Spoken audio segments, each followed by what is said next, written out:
Hey everybody, RetroPie Guy here. Today I'm going to do a full demo and review of the PIBOY DMG Handheld video game console. I've been using this for months and months now. We've done a whole bunch of videos on here, but I realized I just never did a formal demo and review for this particular device. And it being one of the most popular handheld video game consoles out there on the market today, I thought that this was definitely something I dropped the ball on. So I am going to do a couple of gameplay demos here, walk through the layout and show you around this a little bit, and then we'll come back and I'll talk about what I like and what I don't like about this particular handheld device. So let's get started. All right, so the first thing we'll do is we'll walk through the layout here. You can see we have a 6-button configuration here. We have our A, B, C, X, Y, and Z buttons all up here in a row. We have our D-pad, analog stick, which does have the button function too, so if you push that in, you'll hear that clicking in.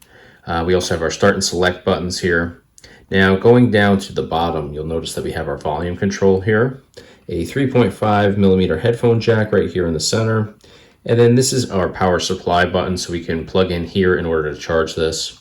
Next thing we'll do is we'll look to the right hand side, which is our LCD control. So if we just slide this down, you'll see we darken our screen, which can be nice if you're playing this in the dark at night, and then brighten it up as well. So super easy to control. That works really nicely, and the screen is really nice quality. You can see here it's super bright, super high definition.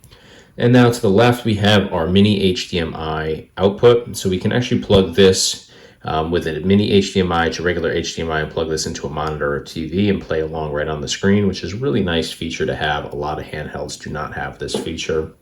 Here we have our micro SD card slot, so you can put in your custom firmware or game collection card right in here to run on your PIBOY DMG.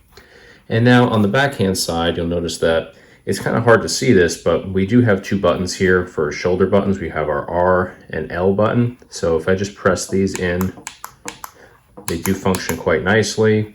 It is a little bit incognito, I think, because obviously, you know, the buttons are just set into this backing on here. We do have some ventilation up here, and then this is our battery. So if we pop that open, you can see the batteries right in here, in case you ever need to unplug that, or if you ever need to replace that in the future. Super easy to access there. So now we'll go up to the top here, and this is a Raspberry Pi 4 inside here, so we are going to have all the available ports that we would have on a Raspberry Pi. So we have our Ethernet cable port here, we have our 4 USB ports here, and then this is our on and off switch. So we just slide this to the left to power off, to the right is to power it on. So it is really nice to have these USB ports up here, because we can actually use any of our gamepads plugged in directly here, whether you use a wired or a USB wireless. Any option here is possible. We can also do Bluetooth as well. So you could use a Bluetooth 8-bit with this by just going in through your settings, jump into Bluetooth, and you would pair this just like you would on a regular Raspberry Pi RetroPie system. So that's pretty much everything in terms of the controls here. So we're going to jump into a couple gameplay demos here, just so I can show you the performance of this and just how well it emulates. And I will say that basically the entire layout on here is RetroPie, so it's going to be very similar to that of a regular RetroPie system that you have.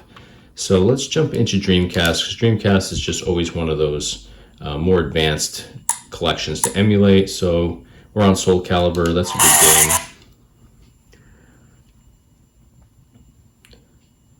So this game actually on a bunch of different handhelds works a little bit differently. It just depends on the actual system. Some can emulate it well, some of them just really struggle with it because there's a lot going on. So I'm just going to skip past all this, jump right into a game.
Right, so everything works super well there. So in order to exit games on this, you do exactly what you would do on a regular RetroPie system. Just start and select. Select is programmed as the default hotkey, so start and select together will exit games.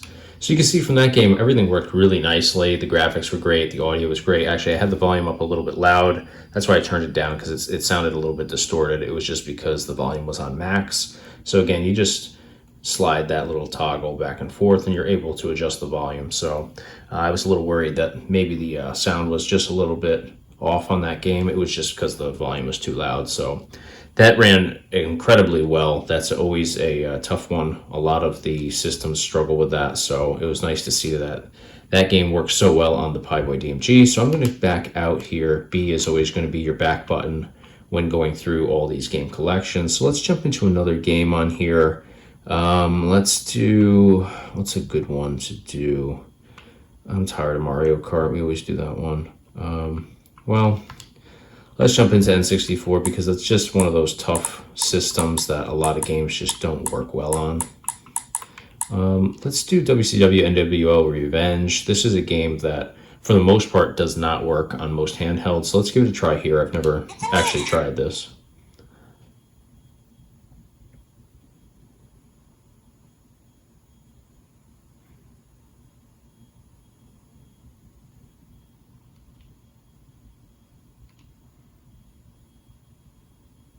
So this is already further than a lot of handhelds get with this game. So hopefully it works well. Seems to be.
All the cutscenes are perfect on here. I'm really impressed by this because, like I said, this game's just always crapping out on most of these handhelds.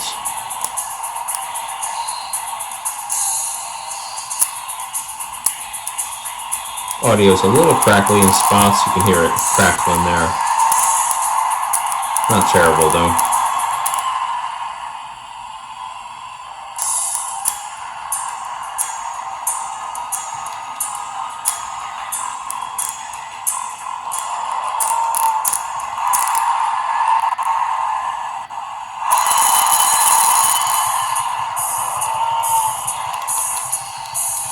No idea what the controls are for this game.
Alright, so that ran beautifully on here. Like I said, the audio is a little crackly in spots, but it's certainly not enough to cause any issues. I'm not sure if that's just the speaker on here, which honestly I'm not crazy about the speaker setup on the PIBOY DMG.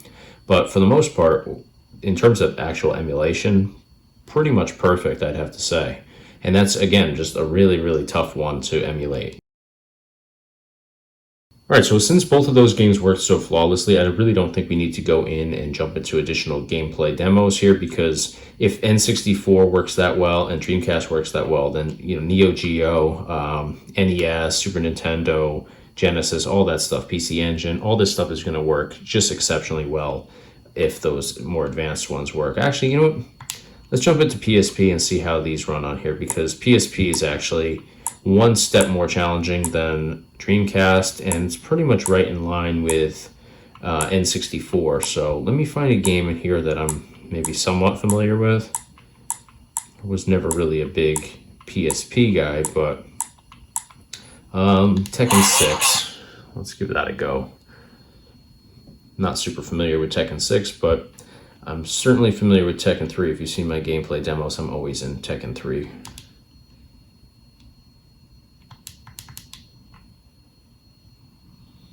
So it's saying try frame skip. So, we'll give this a go, and if it needs that, then we'll go in and I'll show you how to enable that.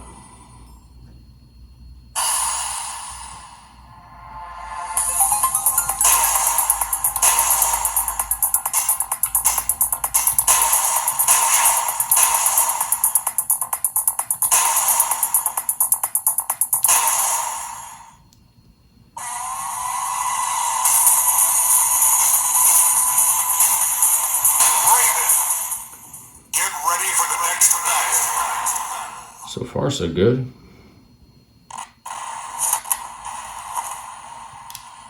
Round one.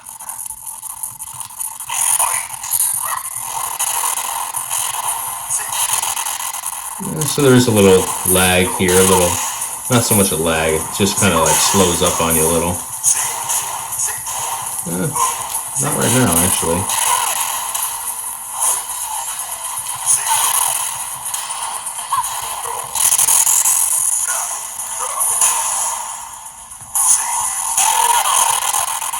Yeah, it's actually not bad.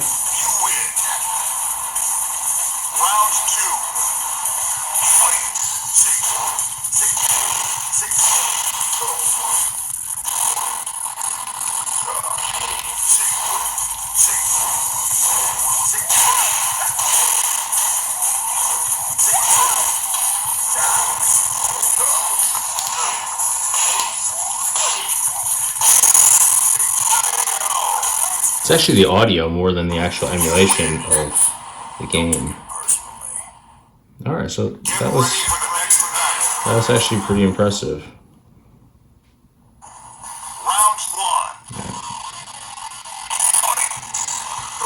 So in order to pause this, you just hit the start button, and then to exit this game, you actually hit the analog button and A at the same time, and that opens up the menu, and you can just go to exit menu here, and then exit down at the bottom. All right, so that worked really well. We'll jump out of this and we'll talk about what I liked and what I didn't like about the PIBOY DMG. All right, so now that we walked through the entire controls here, we walked through literally every side of the handheld. We also jumped into 3 gameplay demos in the PSP, N64, and Dreamcast collections, which are just notorious for being the more difficult, more challenging collections to emulate, regardless of which system you have, and everything worked surprisingly 100%. There were a couple little audio issues here and there, but I do contribute that to the speaker here. I think that the speaker does have some limitations on the PIBOY DMG. You notice that I did turn it down a little bit on the first gameplay demo because I was experiencing a little bit of distortion on the audio. Once I turned it down, it seemed to get a little bit better, almost flawless for the most part. So I just think that comes down to the actual speaker inside here being maybe not the highest quality, but certainly works fine. And I don't think that those little distortions are a huge deal, but if you turn that volume down just a little bit, you eliminate those almost entirely. So emulation on here works extremely well. Since it worked so well on those 3 game collections that we demoed, I didn't even bother jumping into Nintendo Entertainment System, Genesis, just those older ones, because if it works on the Dreamcast, N64, and PSP, it's going to work on everything across the board extremely well. So moving on to the quality here, the quality of the build, everything is nicely done on here. It's a really dense plastic casing. Everything you can see from this angle that you get about a little bit over an inch thickness here. So it is a little bit thicker, more bulky handheld. It is that obviously that vertical setup that of a original Game Boy or the RG351V from Ambernick, although that one is much thinner than this. I do think that helps with durability here. I think it makes it denser. It's going to hold up better. It's almost like a brick in a sense. I don't think it's going to be a problem with this like breaking or anything like that, but definitely is well made. So I don't have any issues with the build, the buttons, everything functions well. Everything is high quality across the board, minus the speaker, which I think is a little bit lower quality, but again, just bring the volume down a hair and you can eliminate the distortions that come along with that. So now in terms of features on here that you don't typically have on most handhelds, the HDMI output here, which you can connect to a TV or monitor, is huge for this device. Most don't have something like this. And the fact that you have these USB ports up at the top, because this is a Raspberry Pi 4 in here, you can put up to 4 different controllers wired in here through the USB ports. So you can actually turn this into a home console. So I wouldn't recommend doing that for long periods of time because it does draw more power, and the cooling fan here isn't really meant for that amount of power. It's meant to use this as a handheld, not to power 4 different players here for long periods of time. I don't think you run any issues if you're doing that for a couple hours, but I wouldn't push it too far. I do think that you could run the risk of overheating this for that reason.